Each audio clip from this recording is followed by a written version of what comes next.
Neil Armstrong. കൂട്ടുകാരെ, ഞാൻ വരുന്നത് അമ്പിളിയമ്മാവിന്റെ അടുത്തു നിന്നുമാണ്. ഞാനാണ് ആദ്യമായി അമ്പിളിയമ്മാവിനെ തൊട്ടത്. മനുഷ്യന് ചെറിയ കാൽവെപ്പ്, എന്നാൽ മാനവരാശിക്കോ വൻ കുതിച്ചുചാട്ടം. ഞാൻ എഡ്വിൻ ആൾഡ്രിൻ, രണ്ടാമതായി അമ്പിളിയമ്മാവനെ തൊട്ട മനുഷ്യൻ. എന്താ ഞാനില്ലെങ്കിൽ കാണാമായിരുന്നു. കൂട്ടുകാരെ, ഞാനാണ് മൈക്കിൾ കോളിൻസ്. അപ്പോളോ 11 എന്ന വാഹനം ഞാനാണ് നിയന്ത്രിച്ചത്.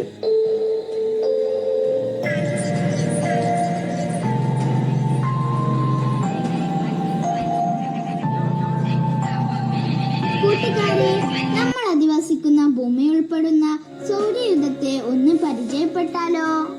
ഞാനാണ് സൂര്യൻ, സൗരയുധത്തിലെ ഗ്രഹനാഥൻ. പ്രപഞ്ചത്തിന് ആവശ്യമായ എല്ലാം ഞാൻ തരുന്നു. ഞാനില്ലെങ്കിൽ ഒന്നുമില്ല. എനിക്ക് 8 മക്കളുണ്ട്. മക്കളെ,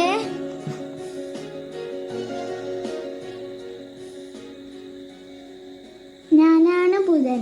ഈ കുടുംബത്തിൽ ഏറ്റവും ചെറിയവനാണ് ഞാൻ. സൂര്യന്റെ ഏറ്റവും അടുത്താണ് എന്റെ സ്ഥാനം. ഞാനാണ് സൂര്യനെ വേഗത്തിൽ ചുറ്റുന്നയാൾ. എന്റെ വിഷമം എന്താണെന്നോ? എനിക്ക് ഉപഗ്രഹങ്ങളില്ല. ഞാനാണ് ശുക്രൻ. ഗ്രഹങ്ങളിൽ സുന്ദരൻ ഞാനാണ്. സൂര്യനിൽ നിന്ന് രണ്ടാമതാണ് എന്റെ സ്ഥാനം.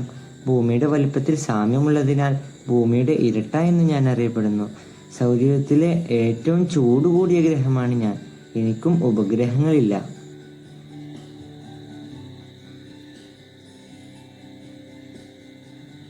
ഞാനാണ് ഭൂമി. എന്നിൽ മാത്രമേ ജീവനുള്ളൂ. എനിക്കൊരു ഉപഗ്രഹമുണ്ട്. നിങ്ങൾക്കെല്ലാവർക്കും അവനെ അറിയാം. നിങ്ങളുടെ പ്രിയപ്പെട്ട അമ്പിളി അമ്മാവൻ. നീലഗ്രഹമെന്നും എന്നെ അറിയപ്പെടുന്നു. ഗ്രഹങ്ങളിൽ വലുപ്പത്തിൽ 5ാം സ്ഥാനമാണ് എനിക്ക്. ചന്ദ്രനെ നിങ്ങൾക്ക് പരിചയപ്പെടുത്തി തരാം.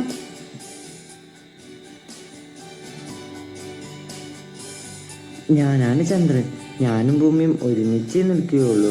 മനുഷ്യന്റെ പാദസ്പർശമേറ്റത് എന്നിൽ മാത്രമാണ്. അതുകൊണ്ടാണ് ജൂലൈ 21 നിങ്ങൾ ചാന്ദ്രദിനമായി ആചരിക്കുന്നത്. എനിക്കറിയാം. ഇന്ദുമതി, ശശി, സോമൻ, ശശാങ്കൻ, തിങ്കൾ, അമ്പിളി എന്നിങ്ങനെ നിരവധി പേരുണ്ട് എനിക്ക്.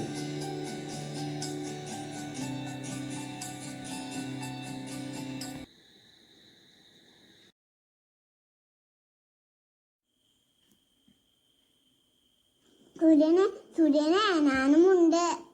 നിന്നെ ഞങ്ങൾ സൗരയൂഥത്തിൽ നിന്ന് പുറത്താക്കിയതല്ലേ? അയ്യോ,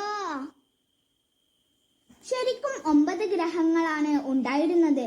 2006 കുള്ളൻ ഗ്രഹം എന്ന് പറഞ്ഞ് 9ാമത്തവനെ പുറത്താക്കി. അവനാണ് ഈ പ്ലൂട്ടോ.